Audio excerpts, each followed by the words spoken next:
రజాకార్ల కర్కశత్వంపై అలుపెరగని పోరాటం చేసిన తెలంగాణ సాయుధ పోరాట యోధురాలు ధీరవనిత చాకలి ఐలమ్మ స్ఫూర్తిని ప్రతి ఒక్కరూ ఆదర్శంగా తీసుకోవాలని జిల్లా అడిషనల్ కలెక్టర్ డేవిడ్ అన్నారు. మహబూబాబాద్ జిల్లా కేంద్రంలోని కలెక్టరేట్ సమావేశ మందిరంలో చాకలి ఐలమ్మ జయంతిని ఘనంగా నిర్వహించారు. ఐలమ్మ చిత్రపటానికి పలువురు అధికారులు, ప్రజాప్రతినిధులు, రజక సంఘం నేతలు పూలమాలలతో ఘనంగా నివాళులర్పించారు.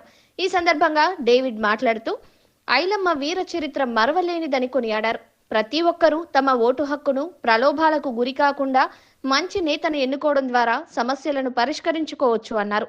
తమ పిల్లలను ఉన్నత విద్యను చదివించి విద్యావంతులుగా తీర్చిదిద్దాలని సూచించారు. ఈ జయంతి వేడుకలలో జిల్లా additional collector Lenin Vatsal Toppo, municipal chairman Rammohan Reddy, రజక సంఘం నేతలు గోపాల్, శ్రీనివాస్, అధికారులు తదితరులు పాల్గొన్నారు.